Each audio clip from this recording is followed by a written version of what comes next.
হে guys, good morning. আশা করি তোমরা খুব ভালো আছো, সুস্থ আছো। আমিও ভালো আছি।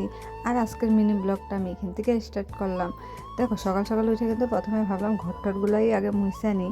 তো এদিকে ঘর বারান্দা তো মুছা কমপ্লিট হয়ে গেলো। আর এদিকে রান্নাঘরের তো যা যা বাসন ছিল অনেকগুলো কলের পাড়ে ধুয়ে আইছি আমি, এখনও মাজা ঘষা হয় নাই। তো দেখো, এদিকে কিন্তু বারিন্দা মুছা হয়েছে, কিন্তু রান্নাঘরটা মুছতে ভুলে গেছিলাম। তো ভালো, রান্নাঘরটা মুছছে, এখন বাসনগুলো মাইজা নিই। আর দেখো, এদিকে কিন্তু বাসন মাজা হয়েই গেল। বাসনগুলো এখন গুটে টুটে রাইখা দিই জায়গার মতন না। আর জায়গার জিনিস জায়গায় থাকলে কিন্তু ভালো লাগে। আর জানো তো, অনেক দিন হয়ে গেলো, মানে তোমাদের সাথে বেশ কয়েকদিন হলো মানে ব্লগ আমি তোমাদের সাথে শেয়ার করতেই পারি না, তো টাইমের অভাবে। তো ভাবলাম আজকে একটু ব্লগটা শেয়ার করা যাক। তো সকালটা আমি এখান থেকেই শুরু করছি। চলো, এখন স্নান কইরা দেখো, মানে সব কাম হওয়ার পরে স্নান কিন্তু কমপ্লিট। তো এদিকে দেখো, আমি কিন্তু এখন এই যে বিছনাটা উঠাইয়া নিছি, তখন বিছনাটা এখন সুন্দর করে গুছাইয়া নিই। তো ঘরটার গুছানো থাকলেই কিন্তু মনটা ভালো লাগে। তো এদিকে দেখো, সুন্দর করে ঘরটা এখন আমি গুছাই আনি। তো যাই হোক, দেখো এদিকে কিন্তু বিছনাটা গুটানো হয়েই গেল প্রায়, মানে চাদর টাদর পাতা কমপ্লিট। এদিকে মানে লেপ ব্ল্যাঙ্কেট এগুলো সব ভাঁজ করা হয়ে গেছে, তো বিছনা গুটানো কমপ্লিট।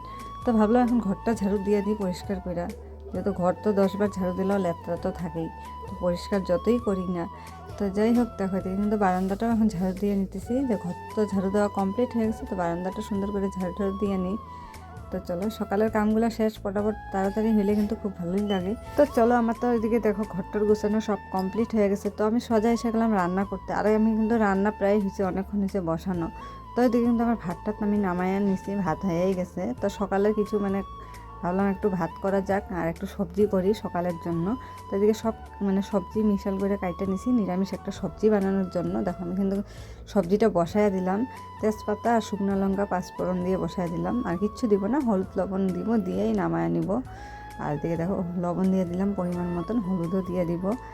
আর নামানোর সময় একটু ধনিয়া পাতা দিয়ে নামায় নিব তরকারিটা। কিন্তু গরম গরম এইটাই ভালো লাগে, গরম গরম ভাতের সাথে নাকি। তো যাই হোক, দেখো কিন্তু তরকারিটা আমি বসায় দিই। তো এদিকে দেখো, তরকারি কিন্তু হয়েই গেল। আর চলো, আজকে আমি কী কী মানে রান্না বান্না করলাম তোমাদের সাথে শেয়ার করি। তো দেখো, আমার রান্না বান্না কিন্তু শেষ। এই যে দেখো, গরম গরম এই যে তরকারি, নিরামিষ একটা সবজি।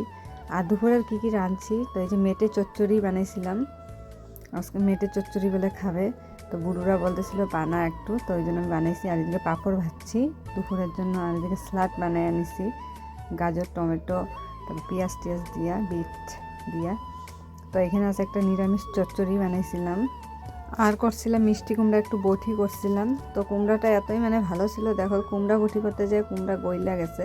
তো যাই হোক, দেখো এদিকে কিন্তু রান্নাবান্নাগুলা। আর এখানে মুসুর ডাল পেঁয়াজ দিয়ে করছি, ব্যাস এটাই রান্নাবান্না আজকে দুপুরের। আর দেখো, রান্নাবান্না শেষের পরে তো মানে গ্যাসটা পরিষ্কার করার দরকার। তো এদিকে আমি সুন্দর করে কিন্তু চুলাটা মুছে নিতেছি, মানে আগে সার্ফ দিয়ে একটু ঘষে নিলাম গ্যাসটা। আর আমি সুন্দর করে মুছে টুছে যাবো বাকি কাজকামগুলো করি। তারপরে আবার খাওয়া দাওয়ারও মানে আছে দুপুরের। তো যাই হোক, দেখো সুন্দর করে এখন গ্যাসটা মুছা হয়ে গেল প্রায়। আর দিকে এখন বাসন টাসন মাজার আছে, মানে দুপুরের কাজকাম দেখো মানে প্রায় শেষই কিন্তু আমার। তো দেখো, ঘরটার মুছা নিতেছি এখন, বাস আমার কাম মানে দুপুরের শেষ। আর আজকের ব্লগটা তোমাদের সাথে আমি এতটুকুনি শেয়ার করলাম, আশা করবো ভালো লাগবে। লাইক কমেন্ট করে ফলো করে পাশে থাকো আমার। আবার নেক্সট একটা তোমাদের সাথে ব্লগ শেয়ার করার চেষ্টা করব। তো টাটা, বাই বাই।